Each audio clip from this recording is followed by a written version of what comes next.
I was the emperor's one true love, yet he fell for my double. 3 months into my pregnancy, he forced me to drink an abortion potion. My blood spilled across the floor, the pain piercing my soul. He smiled as he coaxed me, "Sweetheart, once you've born a child, you won't be beautiful anymore." If I were no longer beautiful, I wouldn't resemble the missing Fong Wan. Later, I was reborn. I publicly burned our betrothal contract. I wished him and Fong Wan eternal bliss and 100 years of harmony. Yet he declared he would marry no one but me. Everyone said Fong Wan was merely my stand-in, destined to fall from favor once I returned to the capital. Half a year ago, Shen Yuan went hunting and rescued the lost Fong Wan in the mountains, falling for her at first sight. Even while convalescing far away in Jiangnan, I heard rumors the crown prince had fallen for an orphaned girl, cherishing her like a precious treasure. Shen Yuan wrote me a letter, asking me not to misunderstand. He described Fong Wan as an intriguing person, her mind filled with all sorts of strange and wonderful things. She cherished her freedom, marriage and children held no appeal for her. Soon, she would be leaving the capital. In that thick stack of letters, Shen Yuan never once asked about my recovery or the pain of my wounds. Every word, every line, was about Fong Wan. On the day I returned to the capital, Shen Yuan didn't come to greet me. I went to the crown prince's residence. I wanted to see what he was so busy with that he'd forgotten all about me. When I arrived, Fong Wan was leaning close to Shen Yuan, sharing the pastry he held. They were so near, their breath mingling, their lips mere inches apart. Shen Yuan's ears flushed pink. My heart suddenly twisted in pain, my eyes stinging and burning. I clenched my fists and asked with a smile, "Is the crown prince's residence so poor it only has one pastry left? Is sharing it like this enough to fill a tooth gap?" Shen Yuan snapped his head up. Recognizing me, he looked both startled and delighted. He asked, "Lu Jing, why did you suddenly return?" I countered, "Didn't you read the letter I wrote you?" He froze, about to speak, when Fong Wan suddenly interjected, "Was it the one delivered last month? That day you were in such a hurry to accompany me out that you tossed her letter aside and forgot to read it afterward, didn't you?" She turned to me with a smile, apologizing, "But it's no big deal. Miss Nan, I'm sorry, please don't blame His Highness. You don't know him, he's such a scatterbrain, always losing things." Shen Yuan patted his head and sighed dramatically, "This clumsy fool. Who's to blame? If I didn't keep an eye on you running out every day, you'd have lost your head 800 times over." They looked at each other, their eyes meeting in perfect harmony. Standing here, I felt utterly superfluous. So, during those days when I propped my chin up waiting for Shen Yuan's reply, he had been spending all his time with another woman. I shut myself in my room for days. Shen Yuan came every day, but I refused to see him. He sent word that the peach blossoms on White Horse Mountain had bloomed. He reminded me of our promise to see them together and said he was waiting for me. If I didn't go, he would wait forever. Mother dragged me from my bed, shoved me into a carriage, and forced me to meet him. Mother said Shen Yuan was the crown prince. One day, he would have 3 palaces and 6 courtyards, filled to the brim with women. His heart would be torn into pieces, a fragment here, a fragment there. It was only a matter of time. I know all of this. My mind is perfectly clear. It's just my heart that aches. Shen Yuan once said he would love only me in this lifetime. I dismissed it as a joke. But I must make him understand, I am his betrothed wife, the designated crown princess, the future empress. Women may come and go around him, that's acceptable. But if anyone dares to lord over me, they're dreaming. If Shen Yuan cannot give me wholehearted love, then absolute power and respect will suffice. The carriage jolted its way up the mountain as these thoughts swirled in my mind. I raised my hand to wipe the tears from my face. Shen Yuan was waiting for me halfway up the slope. Light rain drifted from the sky, yet he stood without an umbrella, looking wretchedly pitiable. He pulled a box from his robe and whispered mysteriously in my ear, "You've always admired the Empress Dowager's purple cloud bracelet, haven't you? Take it, I stole it for you." He shoved the box into my arms. I laughed in exasperation, twisted his arm, and pulled him under the umbrella. Shen Yuan leaned in with a smile, cupping my face to study me closely. His thumb gently traced the corner of my eye, as if I were some fragile treasure that might shatter at the slightest touch. You've been crying, haven't you? Your eyes are all red, like a rabbit's. Tomorrow, I'll send you a cartload of carrots to nibble on. I loved how he treated me with such care, and I loved his playful banter that made me laugh. A thunderclap rolled across the horizon. Shen Yuan suddenly fell silent, frowning as he stared at the dark, heavy clouds. After that, his mind drifted elsewhere. He held the umbrella for me, but it tilted to one side, exposing half my shoulder. He didn't even notice. Not until the sound of urgent horse hoofs echoed behind us. Messengers from the Crown Prince's residence announced Fong Wan was leaving. She was packing her belongings and would depart immediately. No one could stop her. Only then did Shen Yuan snap back to reality, cursing, "I told you to watch her. Bunch of useless fools. She's terrified of thunder.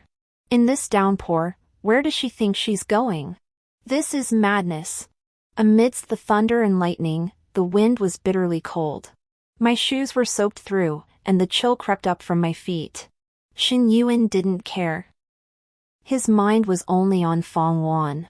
He was thinking about how she hated the rain and feared the thunder. My heart felt sour. Sometimes, I truly wished I were a piece of wood. Shen Yuan asked me, "Lu Jing, Fong Wan has nowhere to go. I'll go check on her. Can you go down the mountain by yourself?" I smiled and countered, "If I say no, will you really not go?" Shen Yuan's Adam's apple bobbed slightly. He pinched my cheek and coaxed, "I know you're the most obedient and sensible. Don't say things you don't mean." He thrust the umbrella into my hands, swung himself onto his horse, and his shadow vanished swiftly into the rain. I didn't try to stop him. Those who must leave cannot be held back. I walked alone under the umbrella for a while through the peach blossom grove. The rain fell hard, scattering blossoms from the branches. They crushed beneath my shoes, turning into dirty mud. What once seemed beautiful suddenly looked hideous. I no longer liked it. That day, Shen Yuan and Fong Wan had a public altercation in the city, making it known to all. Everyone said the Crown Prince seemed genuinely fond of Miss Fong. How else could he have abandoned his own fiancée on White Horse Mountain just to keep her? White Horse Mountain was so dangerous, big tigers devoured people, one bite at a time. Once they said Nan Lu Jing was the Crown Prince's cherished white moonlight. Now they say, white moonlight? Nothing special after all. Huayue recounted the rumors to me word for word, scolding, "I reckon that Fong girl did it on purpose. When could she have left?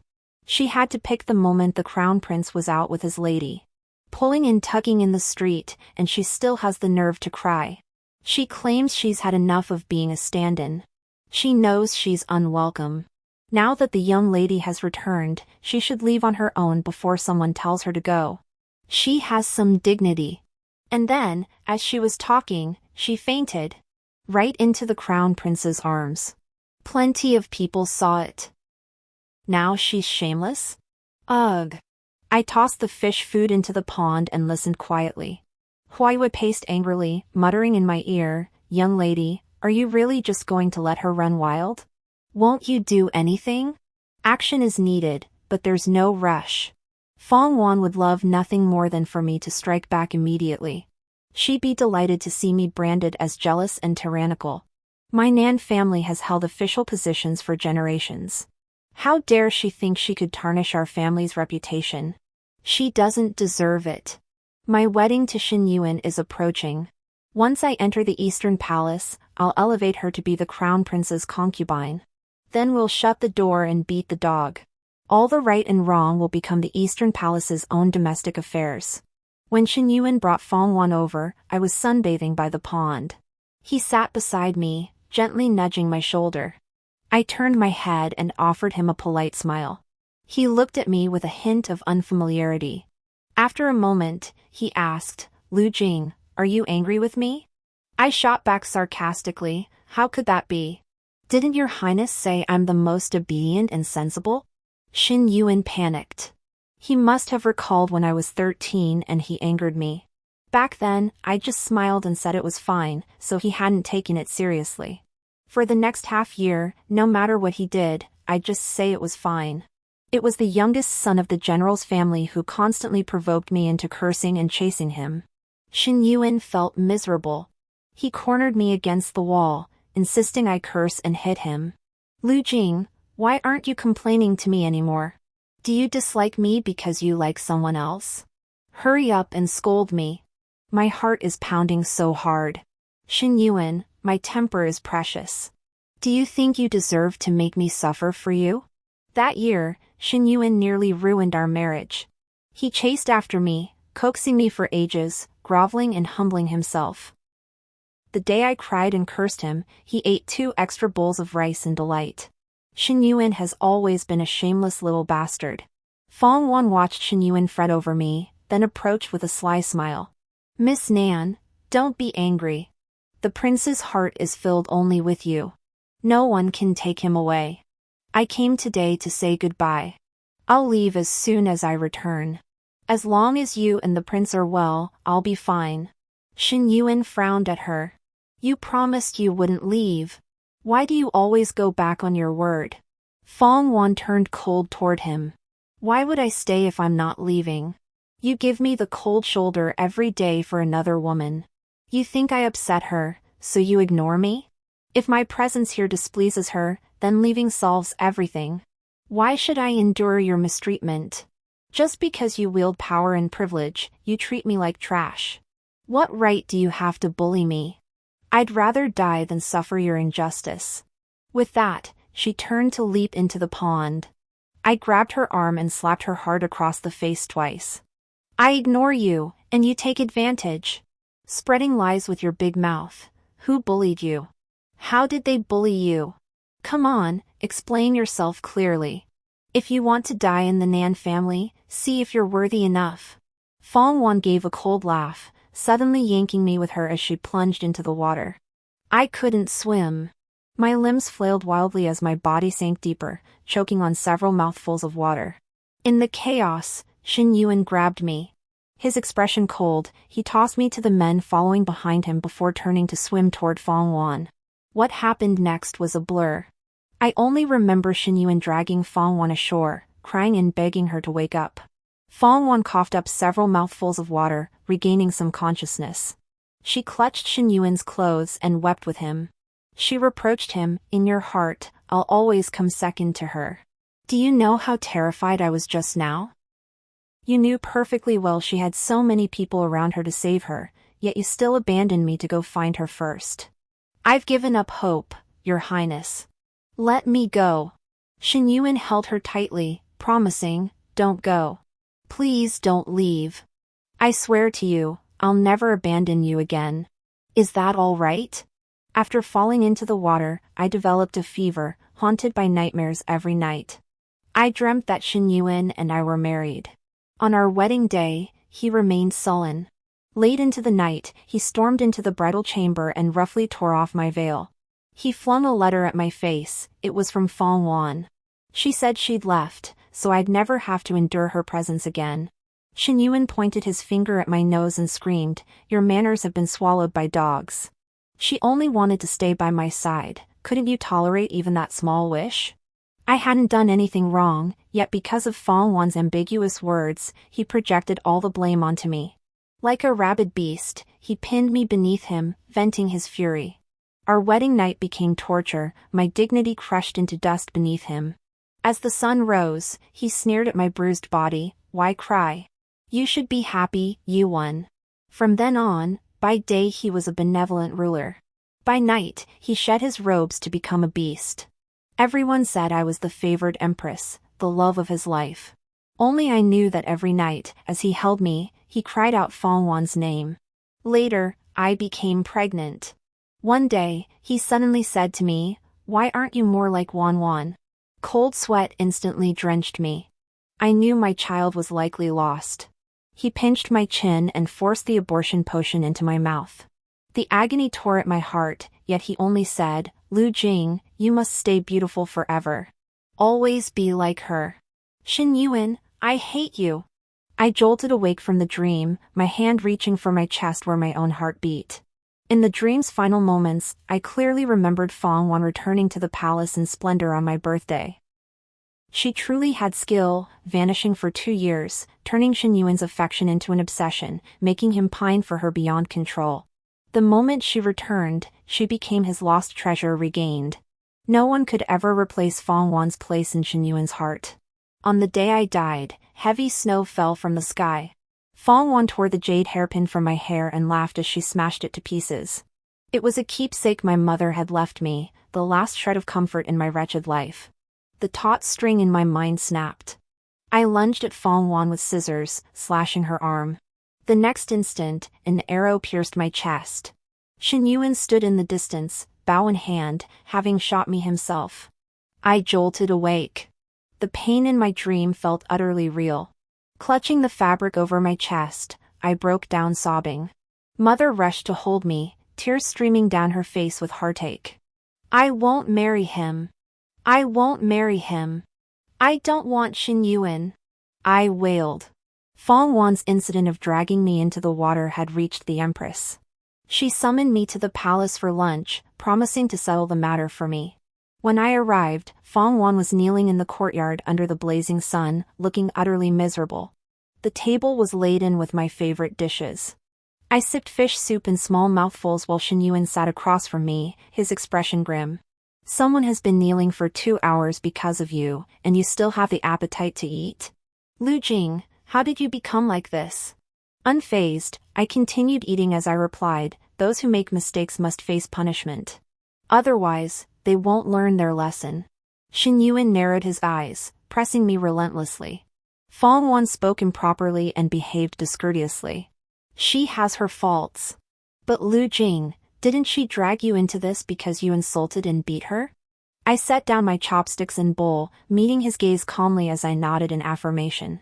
He smiled and asked, since both of you are at fault, why should only one be punished? Is it simply because you bear the Nan surname while she bears the Fang? He openly accused me of abusing my power. I countered, then, Your Highness, how do you propose I should be punished? Shall I offer my cheek for her to strike again? Shen Yuan lowered his eyes, his voice softening slightly. Lu Jing, you know perfectly well that's not what I meant. The Empress spoke slowly, you two are about to marry. Why quarrel so fiercely over an insignificant woman? Crown Prince, that Fang Wan is cunning and spoiled by favor. If you wish to avoid domestic strife in the future, keep your distance from her. I drained the last sip of soup from my bowl, set down the spoon, and pulled out the betrothal notice between Shen Yuan and me. A thin sheet of paper that once held all my youthful dreams. Without hesitation, I tossed it into the soup pot.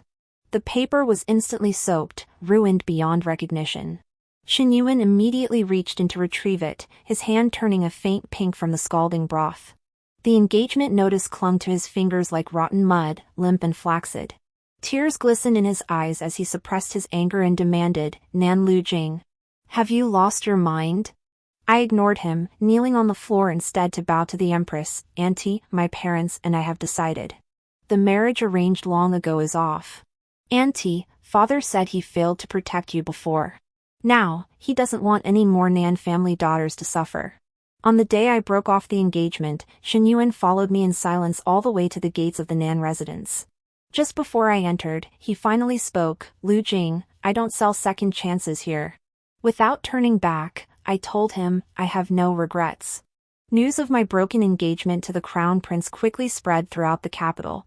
My mother stood by the gate daily, waiting for some wealthy young noble to dare propose. After waiting over a month, no one came to cross the threshold. The young nobles of the capital were all watching Shen Yuan's reaction. He had turned me into a laughingstock. My mother was so furious she cursed my father daily at home. With no other options, father wrote to an old friend far away, borrowing his son to meet me. The young man arrived, Chen Jini, from the main branch of the Chen family of Jiangbei. His ancestors were founding generals. For 2 centuries, his family had been a distinguished lineage, holding an imperial pardon granted by the founding emperor. Even the emperor himself showed them deference. Mother sang Chen Jini's praises to the skies. She said he was gentle and refined, skilled in both scholarship and martial arts, and most importantly, a rare beauty in this world. Truthfully, none of that mattered. I'd given up on love long ago, it only brings pain. My only expectation for Chinjini was that his father was the head of the Chin family, and he was the eldest son. If I could marry him, I would become the matriarch of the entire Chin clan. By imperial decree, I wouldn't even have to kneel before the emperor. The thought alone made me happy. On the day of our meeting, we met at the great Xianghua temple. Chinjini wore a robe of vermilion red, its front adorned with peacock feathers, so extravagant it was impossible to look away. He truly was as beautiful as a celestial being. If he were to dress as a woman, I might even feel I couldn't compare. Mother beamed, praising him all the way, occasionally posing tricky little questions that Chinjini answered flawlessly. He was simply too perfect, so perfect it felt unreal. I felt a flicker of unease, tempted to tear off his mask and see what kind of face lurked beneath. At lunchtime, Mother made a hasty exit under the flimsiest of pretexts, leaving me alone with Chinjini to build rapport. The moment her carriage departed, the smile vanished from Chinjini's face. Without it, he resembled a cold-hearted Buddha statue, instantly creating an immense distance between us. He really had been pretending. "Don't you remember me?" Chinjini asked, raising an eyebrow. "When we were kids, you cornered me against the wall, yanked my ear, and called me a little sissy. Forgotten? You dare forget me?" Good heavens, his expression was terrifying. I vaguely recalled that when I was 8 or 9, I got beaten up in a fight with General Lu's youngest son. He was always accompanied by a pale, skinny little beanpole who was his best friend. So I did something utterly despicable. I dragged that bean sprout over, forced him to call me Sister Ancestor, and hurled insults at him to vent my frustration. Back then, I really did spend a stretch of my childhood doing things so despicable even dogs wouldn't touch them, hiding it all from my parents. Later, I thought about apologizing to him, but he was no longer in the capital. When we met again, he had transformed into the tall, imposing Chinjini. Beyond his striking beauty, there was not a trace left of that scrawny bean sprout. Recalling how Mother had just praised me as virtuous, graceful, and dignified, traits I supposedly inherited from her, I felt so embarrassed I wanted to curl up into a ball. I couldn't bear to stay any longer. I thought it best not to say goodbye at all, better yet, never to see him again. I turned to run, but Chinjini hooked my collar. He leaned close, his laughter tickling my ear. "Sister, did I say you could leave?" Before sunset, Chinjini escorted me home. His intentions remained utterly inscrutable, leaving me uneasy.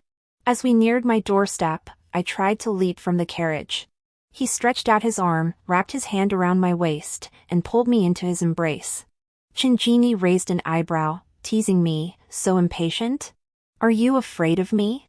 "A little." After all, I couldn't beat him anymore.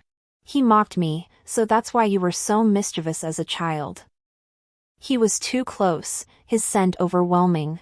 Flushed with embarrassment and irritation, I was about to snap back when the carriage curtain was suddenly slashed open by a sword.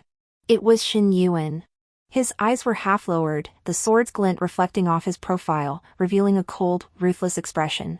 He spoke calmly, "Nan Lu Jing. Who taught you to throw yourself at me? Have you no shame? Get out." Chinjini only tightened his embrace around me with a smirk. Resting his chin on my shoulder, he glanced sideways at Shen Yuan and murmured like a tickle, "Don't move. Move, and you lose." That day, Shen Yuan and Chinjini came to blows right in front of my house. Rumors spread throughout the capital. The white moonlight remains the white moonlight. Even if love has faded, it cannot tolerate others laying claim. The affair between Chinjini and me became common knowledge. Now, I truly felt like I was being roasted over a fire. Mother asked me 8 times a day whether Chinjini even considered me worthy. I only replied, "Who cares if he thinks I'm worthy? Why not ask if I think he's worthy?" Mother smacked the back of my head. "Who gave you the right to be so picky?" My situation now was indeed far from optimistic. There were few men in the world who would dare marry me, and one of them I'd offended as a child with my sharp tongue. Mother swallowed her pride and sent Chinjini an invitation, using her seniority to ask him to visit our home. He didn't reply, showing no regard for our Nan family. Mother fell ill from the shock. I told her that if it came to it, I'd simply remain unmarried. Staying by her side as an old maid wouldn't be so bad. She smiled and nodded, then swung a wooden pestle, chasing me around the courtyard. For the imperial consort's birthday banquet, the emperor hosted a feast aboard a painted boat on South Lake, inviting the city's young nobles and ladies to keep her company. When I boarded the vessel, I never expected to find Fong Wan there. Rumor had it the Marquis of Ronan had adopted her as his goddaughter, a detail absent from my dreams. But Xin Yuan had quarreled with me over her, driving us apart. To any discerning eye, Fong Wan was a prime pawn. Everyone was waiting to see what kind of spectacle she and I would create. Fong Wan, dressed in a silk gown and adorned with a jeweled hairpin, stood beside Xin Yuan, looking like a perfect match. Spotting me, she ran over cheerfully, calling out, "Sister Nan, I'm so happy you could come today." She opened her arms as if to embrace me. I instinctively raised my arm to block her, and she suddenly stumbled backward. Xin Yuan hurried forward. Fong Wan took his arm to steady herself, her eyes reddening as she glanced at me. "Sister Nan, I know you dislike me, but I've always wanted to be close to you. In the capital, you're the only person I know. Can we get along well?" Xin Yuan interrupted her, turning her palm over to examine the scraped skin, asking if it hurt. Fong Wan shook her head quickly. "It's not Sister Nan's fault. I just didn't steady myself." Xin Yuan murmured a low acknowledgement. "I know. Walk more slowly from now on. Don't hurt yourself." Fong Wan paused slightly, then nodded with a smile, saying nothing more. After accompanying the imperial consort at noon and having a little wine, I felt a bit weary. I chose a quiet spot to sit and enjoy the breeze. Suddenly, someone shoved me hard from behind, nearly sending me tumbling into the lake. Hua Yue acted swiftly, steadying me. Turning around, I saw Fong Wan smirking. "Sister Nan, don't glare at me like that. It's scary. I just wanted to say hello. You lost your balance, don't blame me." Without a second thought, I slapped her across the face. Fong Wan glared at me, tears welling in her eyes. I sneered coldly, "There's no one else here. Who are you putting on a show for?" I grabbed her collar, pressed her head down, and shoved her toward the lake. Fong Wan clung to the railing in terror, letting out a shrill scream. "I was just saying hello. If you can't keep your balance, don't blame me." Before I could finish, a long arrow shot straight toward me. Xin Yuan stood nearby, bow drawn. Just like in my dream, he was taking my life for Fong Wan. The arrow grazed my ear. Like a soul lost, I collapsed to the ground, shaking uncontrollably. That arrow hadn't pierced my chest, yet my heart ached terribly. The pain made tears stream down my face. Everyone watched my disarray. Fong Wan threw herself into Xin Yuan's arms, clinging to him tightly, refusing to let go. Xin Yuan pushed her away and crouched down before me. He pulled out a handkerchief to wipe my tears, whispering softly, "Lu Jing, are you frightened?" I acted impulsively, fearing you might cause a fatal accident. I nearly roared, "Get out, don't touch me." As Xin Yuan reached for me again, a jade-encrusted boot suddenly kicked him square in the chest. Someone lifted me up.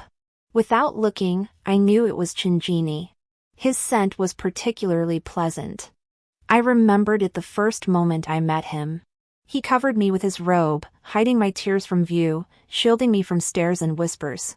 Chinjini carried me home. Mother leapt from her bed, her joy so great it seemed to cure her illness.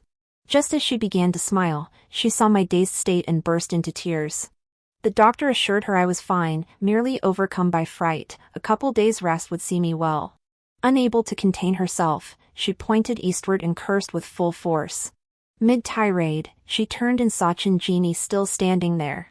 Placing her hands on her hips, she demanded, "Why didn't you return the invitation? If you weren't intent on marrying my darling, you shouldn't have come to tempt her." Chinjini countered that he'd never even received an invitation. He'd told his mother he liked me and wanted to marry me, but he figured I probably wouldn't have him.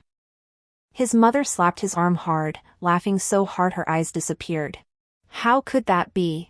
Lu Jing talks about you every single day. She says you're handsome and well-mannered, she's very pleased with you." "Mother, I'm not dead yet. What nonsense are you spouting?" I weakly opened my mouth but couldn't speak. My mother slandered me to her heart's content, and no one could stop her anymore. The investigation into the invitation turned up nothing, but everyone knew exactly who was behind it. Absurd, Shen Yuan. Absolutely absurd. The incident with the painted boat alarmed the imperial court. To appease my father, the emperor severely punished Shen Yuan. Aunt invited mother to the palace to speak. She said ever since Fong Wan appeared, Shen Yuan had become a different person. She'd told him many times to stay away from Fong Wan, but he wouldn't listen. Just the other day, Shen Yuan actually asked her if she'd raised him out of genuine kindness or to control him. This time, Aunt was truly heartbroken. After returning home, mother lamented to me how she had never realized Shen Yuan was such an ungrateful person. His birth mother had climbed the imperial bed, and after giving birth to him, she even threatened the emperor with the child. Had Aunt not pleaded for mercy, saying the child was innocent, he would have followed his birth mother to her death long ago. I recalled the dream where Aunt was driven to her death by Shen Yuan's cruelty.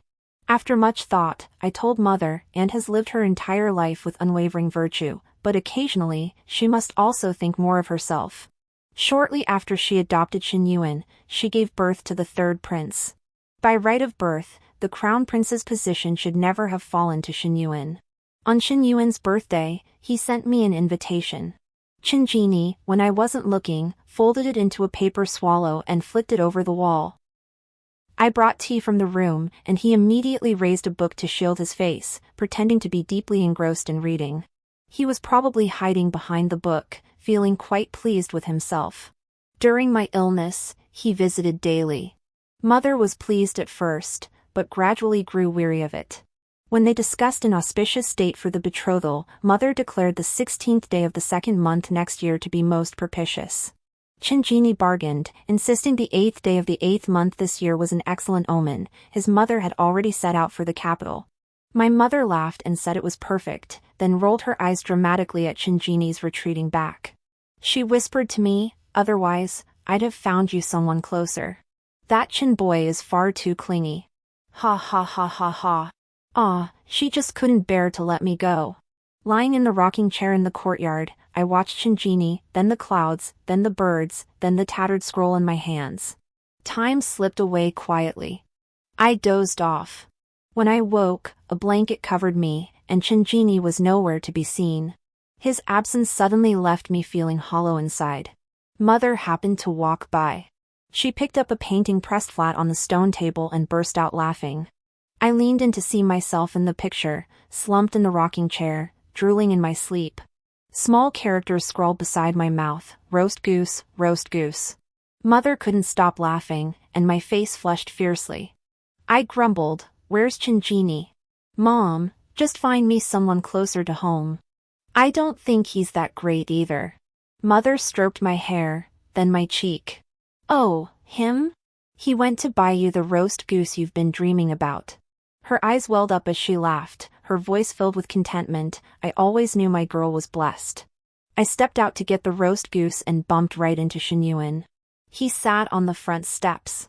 Seeing me, he slowly rose, brushing dust from his hem. I waited for you all day, but you never came. His shoulders slumped, his expression desolate. Lu Jing, without you by my side, nothing feels worthwhile. About that day.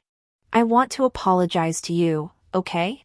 I was just afraid you'd hurt Fong Wan, and the Marquis of Rongan would come after you. Fong Wan isn't a bad person. She just wants to be close to you. Don't treat her with such hostility just because of me. I smiled. Shen Yuan's words trailed off. Perhaps the contempt in my expression was too obvious, for he looked at me with a hint of hurt. I used to think that if I ever said goodbye to him, I'd have so much to tell him. I wanted him to know how he'd hurt me, how he'd broken my heart. How our decade-long bond had been utterly ruined by him. But now that the day had come, I realized words were wasted, superfluous.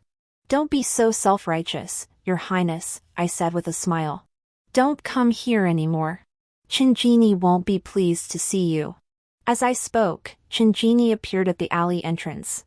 He looked like a husband returning late, lazily waving at me. I ran towards him. Shen Yuan asked behind me, his voice trembling with tears, even if I marry Fong Wan, you wouldn't care? Yes, I wouldn't care. Shen Yuan, Save your breath. Not 2 days later, news came from the palace that Shen Yuan was kneeling before the throne, insisting on marrying Feng Wan. Though Feng Wan was now the daughter of the honored enlightened marquis, she remained, at her core, an orphan of unknown origins. Certain things require time to settle. Holding a title does not equate to possessing the corresponding abilities. As the crown prince, Shen Yuan was not marrying a title, but a virtuous empress, a matter of state dignity and national destiny. Yet he remained resolute, kneeling before the assembled ministers during the morning court session, refusing to rise. The emperor could only grit his teeth and consent. To refuse would be to strike a blow to the Marquis of Ronan's prestige. Once the wedding was set, Feng Wan instantly became the most sought-after noble lady in the capital. I encountered her at the flower viewing banquet. Surrounded by admirers, she spotted me and called out with a smile, "Sister Nan. I'm to marry His Highness on the 8th day of the 8th month. I'm so happy, you must congratulate me. But this will likely be the last time I call you sister. Next time we meet, you'll have to bow and address me as Your Highness, the Crown Princess Consort." The 8th day of the 8th month? What a coincidence. Suddenly I remembered that night in my dream, the wedding night, when Feng Wan left a note and fled. Thanks to her, that night became my nightmare. Now, it was her turn. On Shen Yuan's wedding day, news of my engagement to Chinjini spread throughout the capital. I heard he was distracted, messing up several parts of the ceremony. Before bed, a reply arrived from the palace. Shen Yuan and Feng Wan had a huge fight in their bridal chamber. She cried and screamed, completely losing face. Lying on my bed, eyes closed, I listened to the gossip, already plotting how to rub salt in her wounds when I next saw Feng Wan. Early the next morning, Mother stormed in to tell me Shen Yuan had kept vigil outside my door all night. Now the entire city was abuzz with rumors. Some called the crown prince absurd, others accused Feng Wan of stealing another's love, and still others labeled me cunning. Because of one Shen Yuan, everyone's reputation was tarnished. I never imagined he could be so utterly foolish. In both my past life and this one, he's determined to ruin me. My aunt sent messengers several times, urging Shen Yuan to return to the palace, but he pretended not to hear. Our household doors remained tightly shut. We could only wait it out quietly, hoping to avoid any further absurdities. Mother, fearing this would jeopardize my marriage prospects, clutched her chest and collapsed onto the bed, unable to speak. My heart ached so fiercely I wanted to grab a knife and stab Shen Yuan myself. Dark clouds hung over our household when suddenly shouts erupted outside the courtyard. Trouble. The Qin family's young master is fighting the crown prince. I rushed out in a fluster and saw Shen Yuan lying on the ground, covered in dust and dirt. Chinjini stood tall and graceful, his white robe spotless, showing no sign of having fought. He looked down at Shen Yuan with eyes brimming with menace. "A worthless fool," he said, daring to cross the Qin family. "Today you're the crown prince, but what about tomorrow?" When he turned and saw me, his expression instantly softened into a smile. It was as if the arrogant, domineering Qin prince from moments ago wasn't the same gentle, nurturing Chinjini. "I brought you roast goose. Mother made it herself and asked me to let you try it." He waved the package in his hand, and only then did I notice his fist was injured. His words implied I was already part of his family. His attitude toward me could be described as turning the tide for my reputation. I told Chinjini, "You only know how to protect the roast goose. Why not think about protecting yourself?" I had someone prepare ointment. Shen Yuan called out, "Nan Lu Jing, I'm injured too." I only asked him, "What does that have to do with me?" Before long, whispers would spread again. Crown Prince Chen and Miss Nan are deeply in love, while the Crown Prince is merely pining in vain. Shen Yuan's recent antics have been outrageous. Auntie said the emperor has already considered deposing him as heir. Having raised him herself, she couldn't bear to see him suffer and still hoped to persuade Shen Yuan. Mother couldn't say much either, only whispering to me privately that Auntie had always been virtuous but lacked foresight. If Shen Yuan ascended the throne, our entire family would likely suffer. Chinjini was shelling melon seeds beside me. I thought I saw his gaze darken, but when I looked up again, his face was full of smiles. He filled my little snack box to the brim with melon seed kernels. At dusk, Mother invited him to stay for dinner, but he said he had matters at home and excused himself. I chased him out the door, pulled him into a corner, and urged him, "Don't get involved with Shen Yuan. He's already lost the emperor's favor. We just wait, he won't last long." Qin Jini nodded and agreed. His promise came too easily. I stared at him, doubtfully asking, "You're not lying to me?"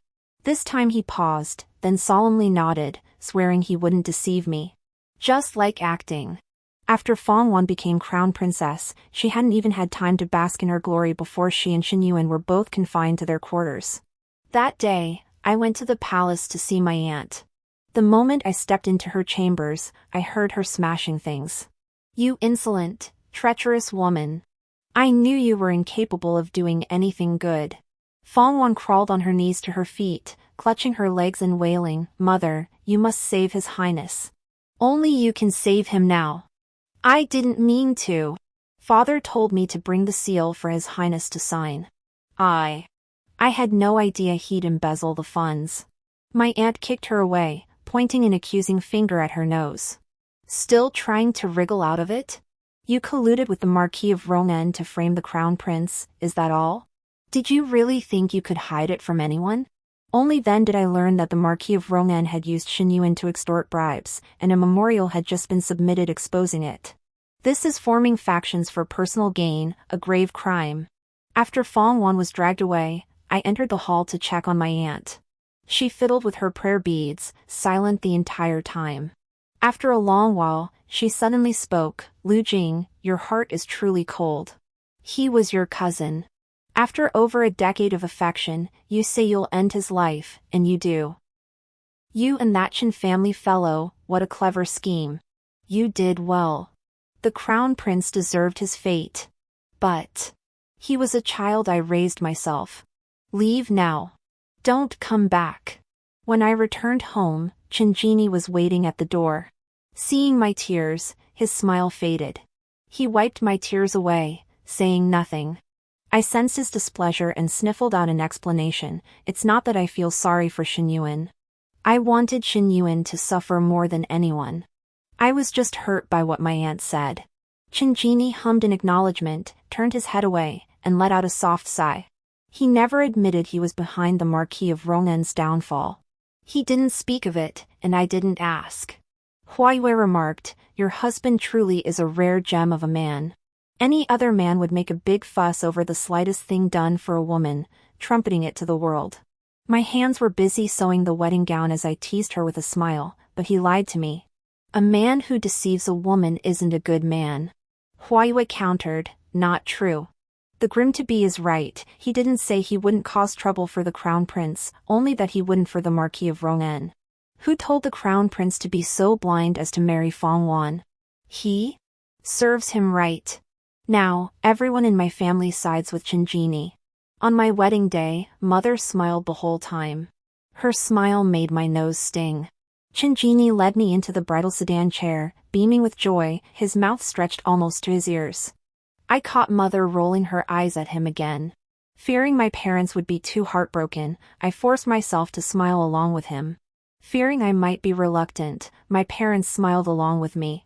In the second month after my marriage to Jianbei, I heard that the emperor had spared Shen Yuan's life, demoting him to commoner status. When my aunt went to see him off, he hurled insults at her. "You took me in only because third brother was frail, fearing his early demise would leave no one to secure your position as empress, didn't you? You never treated me like your own son. If third son had done something wrong, you'd never abandon him even if it meant your own death. You wicked woman. You snatched me from my mother's arms. You killed her. May you die a horrible death." He was utterly raving. I recalled Mother saying he wasn't like this before Fong Wan appeared. Before the new year, Qin Jini returned to the capital with me. My aunt invited me to the palace for a private conversation. Mother said she'd always regretted speaking harshly to me back then. The carriage stopped before the palace gates. The moment I stepped out, someone suddenly rushed forward and grabbed me. Lu Jing, are you going to see the Empress Dowager? Please beg her for me. Tell her I've learned my lesson, that I'll never act out again. Beg her to save me. I'm so hungry and cold, Lu Jing. Do you have anything to eat? Beside him was a woman in a daze, muttering incessantly, "It can't be. I'm a time traveler. I'm destined to be the phoenix. I'm meant to be empress. I am the empress. You worthless scum, kneel before me." Chinjini wrapped his arms around me, shielding me from their grasp. With a single glance, several attendants drew their swords, and Qinyuan dared not approach further. From behind me, he spat curses, "Nan Lu Jing, you betrayed our love. May you die a miserable death." Chinjini covered my ears. Through the muffled sound, I faintly heard him order, "Cut out his tongue. Better to be without than to speak unclean words." After giving the command, he glanced at my expression and asked softly, "Shall we go?" I smiled at him, took his hand, and nodded. "Let's go." The end.